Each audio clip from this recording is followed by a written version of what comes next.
We have overvalued knowledge, information, and we have undervalued imagination.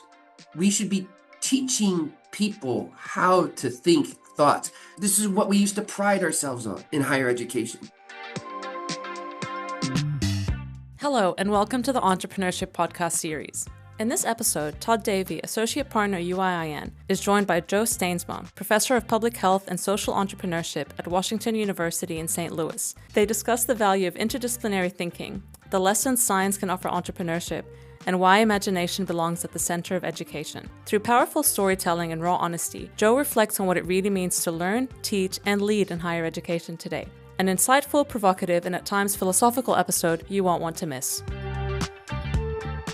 Today's fireside chat is with Joe Steensma, and we're going to be talking about how interdisciplinary thinking fuels innovation. I'm really looking forward to today's session. It's an opportunity to do a bit of a deep dive into the thoughts of a very inspiring individual. Joe Steensma is the Professor of Public Health and Social Entrepreneurship at the Washington University in St. Louis. He is the founder, and he actually grew the Industrial Solutions Group to become a major provider of environmental and occupational health sciences. And that was throughout North America. But he is also, and this is a very long introduction, Joe, I understand, but you do many things. Joe is a co-founder and board member of the Health Communication Impact LLC, as well as Wind Energy Services.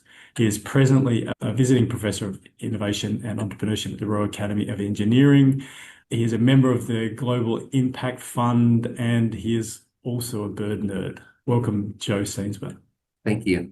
Thanks for having me. Really looking forward to jumping into today's conversation. I just wanted to kick it off by trying to understand and bring everybody up to speed about how someone who founds and grows his own company to more than 100 employees and then exits, how did somebody like that find their way into a professor of public health at a leading university in the US? It's crazy. It's too long of a story to really tell. So I'll start at the beginning. Just this week, there was the passing of one of my mentors. His name was Richard Hurley. He was a professor. My first day of college, my first day of university. He walks in 10 minutes late to class, and he's clearly frazzled. And he says, "Guys," and this is before the internet. This is before even slide. It's when you would write on overhead projectors and stuff. And so he's come in and he's disheveled and he's got all of his stuff. He says, "Guys, I'm so sorry. This is botany. This was the class I'm in."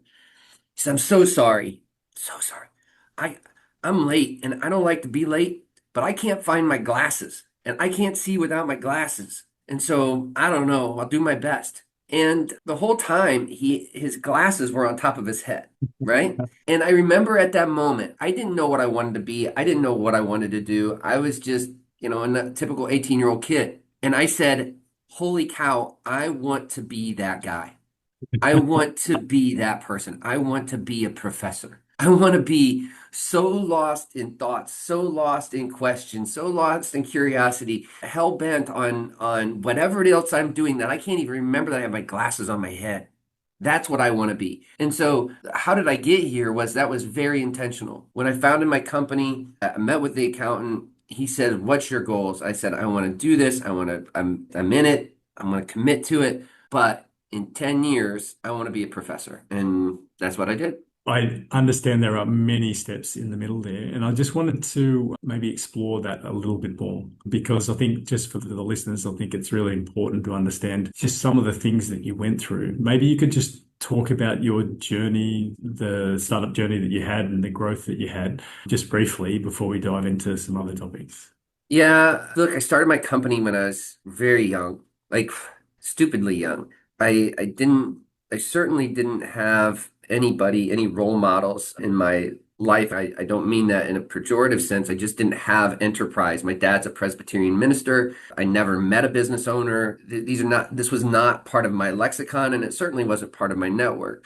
So a lot of the things that I struggled with was understanding now, and we have words for it, but I didn't, understanding the importance of social capital, understanding the importance of network capital, and how to leverage those things ethically and morally. And I always was very hesitant to engage my network or engage people or seek mentoring, or because I was afraid that I was going to be a burden or that I was seemed like a used car salesman. I don't know if that resonates with people around the globe that we serve through UIIN, but this idea of being a sleazy salesman and trying to use people. And what I realized was thankfully through my entrepreneurial journey, I became better at that and understanding like, no, people do want to invest in you both in a pecuniary sense and a financial sense, but also they want to invest in you emotionally. They want to help you win. And there was a lot of hard parts. There was so many hard parts. I mean, to the point where I'm curled up in a ball crying in a corner. Just there's those stories and I can tell those all day long. But the good stories are the ones that involve the people who believed in me and let me grow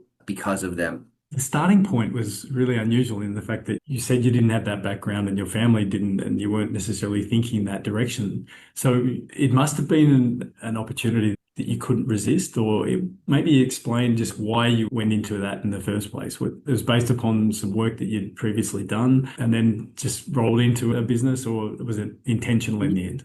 No, it wasn't intentional, man. I look, if you wrote the story, and I don't mean this braggadociously or to over dramatize it. I really don't. But I look at my life and you look at that journey and you look at how I got to where I was and then to where I'm at. If you went to Hollywood and said, I want to write a movie, and this is the script, they would laugh you out. They would say, you're bonkers, man. There's no way. This is stranger than E.T. This is Wizard of the Oz. This is fiction because it all happened in such a strange way. I was studying environmental occupational health. I like toxicology and I like air pollution. I don't like air pollution, but I studied air pollution. And I did a project. And then that project that I did for a class, really super long story short, turns out it had some commercial viability. A buddy of mine in the class said, hey, we can take this somewhere, I think. And so we did. I started that company. That was our first company, Innovative Health Solutions, small company, divested of it at a young age. And then I went to work for the corporate world for a little bit because I thought I needed to learn stuff, but it turns out that they didn't know anything I didn't know. I hate to say that. There was things I could have learned, but it was like, this is boring. So I started another company that became Industrial Solutions Group, which was what grew, and then we spun out a couple companies, and but all of it's just so strange. You wouldn't write it. You wouldn't write it. I'm just a scientist. I am literally a nerd. And this is the other thing I would say about this is that I took one business class, one, and I took it in high school. It was called typing. You learned how to type. I got an F. I failed the class. I have good reasons for it, but it doesn't matter. The only business class I ever took, I failed because and business professors that are on here and business people who have business degrees, I don't mean this again, I don't mean this pejoratively, but that's not the hard stuff. The hard stuff is knowing the Krebs cycle. The hard stuff is knowing cytochrome P450. The hard stuff is thermodynamics. That's the hard stuff. Learning the difference between a quick ratio and a current ratio, that's pretty easy. That's actually really easy. Scientists actually have the hard stuff and they don't do the easy stuff, which is why they don't go into business. Well, Joe, maybe we can, as a self-confessed scientist, maybe we can get you onto more comfortable ground. I wanted to understand a little bit more about your opinion of what has entrepreneurship got to do with higher education and vice versa. So much. I could go on and on about this. First, I think we need to speciate higher education. I think that we have done ourselves a great disservice in higher education by lumping them all together. And by doing that, we have devalued each type. So there's vocational training. Most of us, and I don't know where everybody's from, but I know in Europe, in Australia, in the United States, we have vocational training. We have polytechnical training. So that's a 4-year polytechnical degree. Usually it's a bigger degree, very large major area study. And then we have in the United States, A&M, which stands for Agriculture and Manufacturing. So Texas A&M, Purdue University. These are A&Ms. And then we have liberal arts. So what does this sort of entrepreneurship have to do with each one of those? Well, how you treat entrepreneurship and how it maps on to the pedagogy, the way that those things are taught, depends on the type of university you are. And the big problem I see, I will say it and I say it at every chance, is the homogenization and the vocationalization, making everything vocational education, has cheapened higher education, has muddied the value proposition of each one of those types of education in society, and has has made it more difficult to understand how entrepreneurship and problem solving fits within those pedagogical structures. So that's the complaint. How it works is particularly in four-year or what we'd say bachelor's degree granting institutions that are liberal arts oriented, is it does map on really well from an educational standpoint, because what we are trying to do in that education, not polytechnical and not vocational, but in a true liberal arts sense, is we're trying to get people to understand the complexities of problems. And when we understand the complexities of problems, then we can come up with revolutionary solutions. So I'll try to keep this brief. But when we think about the nature of polytechnical education, which is a really deep, narrow major area of study and not much general education, not much scaffolding, the role of that in society is to prepare people to supervise vocationalists, to supervise technical work. And so the way that you're trained in that is what I would call evolutionary thinking. You improve by economizing, you improve by small tweaks versus revolutionary thinking. Whereas when you understand a complex system, fulsome understanding of those systems, which liberal arts education does, you go in and you are trained, you should be trained to think revolutionarily. So polytechnical and vocational education keeps the trains running on time. Don't mess things up. Liberal arts education, imagine a new train that doesn't even use rails, that doesn't even use whatever, because you're reimagining the entire system because you understand the entire system. And so in each one of those types of higher education, entrepreneurship needs to be taught differently and should be thought of. The education needs to go back to the way it was, which is the way that it serves society. And so I think entrepreneurship means, and to basically paraphrase in French, is to be intrepid, to go in places where other people don't go. And that means that you have to be willing to step into the unknown. But to do that, you have to be able to imagine what that looks like. And I think liberal arts education gives you the skills, should give you the skills to do that. That's a long answer. I am so sorry. That's a brilliant answer. And I did have a certain plan for this session, but I knew that would probably deviate quite substantially. So I'm going to call it an audible here, and I'm going to go in a different direction because I just want to explore this a little bit more. Now, maybe just as a background for those listening, Joe has participated in the UIN initiative, which is the Future of University Thought Book, and we've done a special on entrepreneurial universities. It'll be launched in the next few months, so you'll be able to get a copy of that and also of Joe's contribution.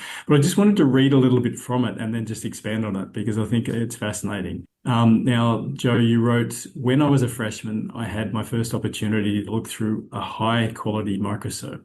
I had used microscopes before, but this one was different. I placed a slide under the lens and adjusted the focus. Slowly, the invisible came into view. Whole structures I'd only read about were suddenly right in front of me. But what truly blew me away wasn't the magnification, it was the light. This microscope let me change the type of light shining through the slides. It started with polarized light and certain things jumped into focus. Then I switched to phase, contrast, and those things were replaced by entirely new structures I hadn't seen before. These weren't just sharper images, they were entirely different structures visible only under certain forms of light. That moment has stayed with me ever since and changed how I thought about seeing and knowing, that the truth was really in the perspective. It serves as a metaphor for higher education and what it really needs to become. And I just wanted you to maybe expand a little bit on what you mean by that and what do you mean by these perspectives? As I wrote, is that to me, the real utility of a microscope, a good microscope, isn't the magnification. That's useful to a degree, but then beyond that, the real utility is the type of light that you shine. Now, if we think of education, and again, this is very scary to me. I think this is really dangerous for society, is as we vocationalize what has traditionally been liberal arts education. I see it all over the world. As we vocationalize, we become more specific and we tell young people, what do you want to be when you're 6? We say, what do you want to be? What are you going to be when you're 16 years old? In the UK, you're funneling people into careers, into things at the age of 14. What do you know when you're 14, right? And so we see this vocationalization, and then we say, go and magnify that understanding, become as deep as you can. And this is what we're doing with PhDs. And what do they lack? They lack the understanding of a fulsome nature of the surroundings of the problem. And what you need, and this is what I learned from that microscope, is that when you shine different forms of light, you will see different things. And in education, that light is history. That light is Byzantine iconography. That light is religions, East and West. That light is physics if you're a history major. That all those different forms of light allow you to see a problem completely or more completely. And then when you come up with solutions, innovations, then those solutions can do the least amount of harm and the most amount of good. But when you don't have visibility to all those other things in the system, then you shoot your arrow and you don't know what else it's going to hit on the way because it's invisible to you. And so to me, that is the true value of higher education in the liberal arts sense. And it produces more responsible, and this is true, I believe it in my heart of hearts. It produces more responsible and better entrepreneurs. And I don't mean entrepreneurs just from the sense that they go out and they make a lot of money. I'm talking academic entrepreneurs. I'm talking about political small p policy entrepreneurs. I'm talking about people that are innovating and disseminating and leveraging the various forms of capital at their access to do so. The UIIN Conference 2026, where universities, industry, and innovators meet to shape the future. Join us in Stockholm for 3 days of insight, inspiration, and impact. Hear from global thought leaders, expand your network, and be part of the conversations driving collaboration forward. Submit your abstract and secure your place now at uiin.org/conference. Joe, if that's the case and you're advocating for liberal arts education, to what degree can we have universities, what sort of percentage of universities can we have focusing on that? Or is that not the right way to think about it? Because we also need people migrating into effective jobs. So how would you approach that? Yeah, it's funny. It's paradoxical, isn't it? We have, again, it's about the value proposition, and market is speaking all over the world. The market is speaking because, and this is where I would say higher education, liberal arts education is failing because we are trying to compete with vocational education because our value proposition isn't clear because we are not producing the value that the market wants. I hired people for liberal arts education because I need problem solvers. I don't need technicians. I need thinkers who can innovate. And I need people who can innovate in the context of broader systems. And I hired people who had liberal arts education. Sometimes, if I'm working at a steel mill and I need somebody who can innovate on an electric arc furnace or a submerged arc furnace or something like that, I need somebody who knows that deeply. So I'm going to go to a technical or a vocational or a polytechnical school to get that person. And so what percentage do we need? The market is telling us that we in the liberal arts field are not producing the value, the problem solvers, the independent thinkers, the innovators, the synthesizers. We're not doing that. And so they're not discerning, the market isn't discerning between polytechnical and liberal arts. And because of that, or vocational, because of that, they're saying, screw it, I'll just pay this person less. And it's because we are not conveying and connoting the value through what we're doing. And as entrepreneurial, as universities who should be intrepid, literally intrepid, that's what it means, who should teach people, especially in liberal arts, to think this way. The fact that we are trying to compete with vocational and polytechnical training is asinine because so what percentage, Todd, you ask? I don't know what the right percentage is, but as an employer, if those students come out, those scholars come out and they are well prepared as problem solvers, then I'll take them all. But if they are no different than the vocationalist that I can get at a cheaper rate, then I don't need that many. So the market is screaming to us and higher education isn't listening. Now, before we go full Steensma, I just wanted to explore one aspect because in your contribution to the thought book, you described we need to value imagination as much as information. Can you maybe expand on that a little? Yeah, so this is, oh man, I would say, I think about this a lot in the age of AI, in the age of knowledge. So what made Oxford and Cambridge and Heidelberg and all the great universities of ancient times valuable is they were the keeper of books. That's where knowledge was. Books were really expensive. Knowledge was expensive. And so only the aristocracy could afford to procure that that knowledge and they couldn't afford books, they went to the place that had the books. So knowledge was expensive and the keepers of knowledge were then valued. Right now, knowledge is ubiquitous and cosmopolitan. I can be in rural Nigeria as I am, and I can find out which catfish species is going to go in that water best. And so knowledge isn't valuable like it used to be. And so universities are feeling this like, why are, they're questioning whether or not they're saying it explicitly, they're trying to find their value. And this is where they're valuable, is that without knowledge, without an idea in your head, you can't ask questions about what could be. I can't ask, is there life on Mars? Could there be life on Mars? If I don't know what the definition of life is, and also if I don't know that Mars exists. So to think a thought, you have to have knowledge. But to really think about solutions, you have to have a gnosis, Gnosis, which is different. It's Greek for an understanding. So agnostic or agnosis means without understanding. Diagnosis, dian, means to understand everything around a problem. And so this is where we're losing it. And I've already said this 500 times, 500 ways, I'm sure, is that we have overvalued knowledge, information, and we have undervalued imagination. We should be teaching people how to think thoughts. Go back to Hegel's dialectic of first have a thesis, then have an antithesis, and then you let those things wrestle in your mind and you synthesize. You synthesize thesis, antithesis, synthesis. And this is what we used to do. This is what we used to pride ourselves on in higher education. And now it's about, do you memorize this thing and can you push this button that won't be there in 5 years? And if we can get back to getting creative and asking people to synthesize thoughts and then do the hardest thing of all, the hardest thing to do is to not think a thought, which is abstract, but take that thought and put it into the head of somebody else.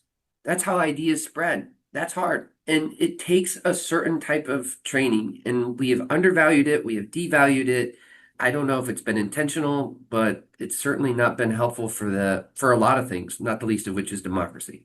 It is fascinating to explore your mind and how it works. And what I want to do is, I did say go full Steensma. So at this moment, I'm going to give you a blank canvas, but I want you to make it practical because the way that you're describing things, I think is, as I said, it's fascinating and a great backstory. But what would you do concretely in a university now based upon what you've described? Okay. Number one, I'd make almost all classes technology free.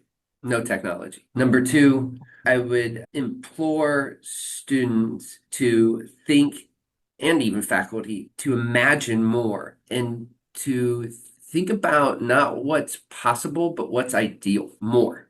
I would encourage people and compel people in certain educational paradigms. Like I said, liberal arts is what I'm most familiar with, but compel people to be more diverse in their scholarship, from faculty to staff. I would compel it, and to students. I would say that this is how we're going to operate now. And the thing is, I would also focus more on problems. I think there's a pedagogy here that we could use that would be easy to implement. I don't know if I've posited this idea several times at my own university. I haven't gotten traction. But to put people in a room, to say at a capstone level, to say, unbox a problem. Schistosomiasis in Botswana, energy production in Bhutan, I don't care. Take a problem, drop it in the center of a class, and walk away. And say to the students, you don't come out until the problem's solved, and you're going to use the market to do it. And then you have a group of faculty on the outside, think of not permanently, but just as there, that the students can tap when they need the help. But we let students explore. We let students be discoverers. We get back to letting people be what humans are, which are intrepid, entrepreneurial explorers. And we get back to the joy of discovery. We get back to the joy of synthesis. This is what we've robbed from higher education, and it breaks my heart. I can understand fully why your dad was a pastor. I feel like I'm in a gospel choir almost, listening Yeah, to the preacher. And at some point I say hallelujah, right? Right, yeah. We are getting short on time, but I do just want to explore one thing because you said get them to solve problems. But in today's world, especially from a market perspective, problems involve technology. And you said, let's take out technology. So how would you bring that into the mix? How would they be able to solve it if they can't understand or they haven't experienced technology? So I think we need to get it out of the classroom. I don't think we need to get it out of higher ed. I think that just as yourselves, every single person, all of us have done this. We've been sitting in meetings that we should be paying attention. We act like we're taking notes, and instead we're shopping for rugs, right? It's human nature. And so I say get it out of the classroom. In fact, that's what I do. I teach right now in half an hour. I teach a class called biostatistics. And I want you to think about that class. I teach applied linear modeling and biostatistics and hard classes. No technology. I never use technology. It's all on I write it all on the whiteboard. And the students love it. They love it. They hate it at first, but they end up loving it because it's how we're made to learn. And yeah, that's what I mean by that. Technology is important. We've got to embrace it. And I believe in the power of some of the technologies that are emergent. But we need to get back to humans learning the way that humans learn. And that's through discovery, through play, through role play, through kinesthetic learning. Yeah, so all those things. Now, mate, I do have a backstory with you, obviously. We have made a few treks over the years, and I know you to be a serious bird nerd. Now, I want you to channel that bird nerdedness. I don't know if that's a word, but we'll go with it. I want you to channel it, and I want you to explain to us what we can learn from birds, which we can apply in universities. Oh my gosh, there's so much. Everything I look at, I always say, what would birds do? So I think that the biggest thing is there are a few things that birds do that I've learned. One is birds listen to feedback loops. They're very attuned to their environment. And so they won't lay more eggs than what their environment can sustain, even if they are very healthy. So what I see universities around the world do is try to grow and try to continued growth. This is the apex of success.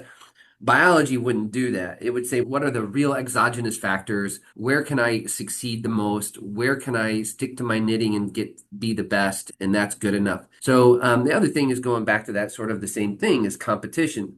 I think that the university landscape with all these rankings and who's the best and that and blah, blah, blah, which most of us in higher education, most of us who are in the game know it's BS. But all that's to say, we've increasingly become more, if not acrimonious, less cooperative with our competitors because we see that we're both going after the same resource, as opposed to saying this competitor is going to compel me to become better at exploiting my niche. And it's about valuing competition for what it does to make you better, but also for what it does to spread risk. And so I think there's that. I could go literally on and on and on and on and on. The other thing is universities are extremely inefficient. I don't mind inefficiency in bureaucratic institutions. I actually don't think that's necessarily bad. But when it's costly and it's superfluous, then I think it is bad. And I think we can learn a lot from birds about how to organize the organism of a university to maximize efficiency and minimize superfluous activities. Birds don't do that because weight is too precious. And anyway, I could go on and on, but that's how I see the world too, man. As I look at business problems and I would say, what would biology do? How would biology solve this problem? And in business, I think that's why we were successful, because I would look at each operation as a cell. I would say, how would a cell operate? Okay, you have this input. Would a cell try to procure nutrient from that far away? No. Why is it that far away? Well, how do we move that nutrient to here? So I'm always thinking like, how would a cell work? How would a biological organism work? Because those systems, the biological systems, they're not perfect, but they're as close to perfect as what we've been able to observe. So let's take the perfect systems and move them to business, and then let's see how they overlay. And when we see inefficiencies, then we can fix it. I say, what would biology do? There was these bracelets in the US that were popular for a long time that would say WWJD, what would Jesus do? I'm not making fun of them, but I made bracelets that said WWBD, what would biology do? Can't think of a better way to wrap this up, but I am going to ask you just to summarize in one statement. If you had to send a message to leaders of universities, if you could give us one sentence, what would it be? You want to shape the future, go back to the future. And with that, it's been an absolute pleasure, as always, mate. Joe Steensma, Professor of Public Health and Social Entrepreneurship at the Washington University in St. Louis. It's been a fascinating journey, mate. I am looking forward to seeing you at the UIN conference in Stockholm from the 15th to the 17th of June. I probably won't see you at some of our training sessions though, but just to give everyone the heads up, we have Nurturing Entrepreneurial Ecosystems coming up in January. University Business Collaboration in Education is coming up in February, March, and the Navigating Partnerships Ecosystem is coming up. I want to come back to you, Joe, just to thank you again, mate. It's been a fascinating conversation, and I'm looking forward to the next one that we have. Maybe it's going to be over a beer, and maybe it's going to be at the UAN conference. But thank you. Yeah, thanks everybody. Bye. Thank you for listening to today's discussion. Follow UIN on LinkedIn, and if you're enjoying our podcast, make sure to subscribe, rate, and review in your podcast platform of choice to help other people find this content too.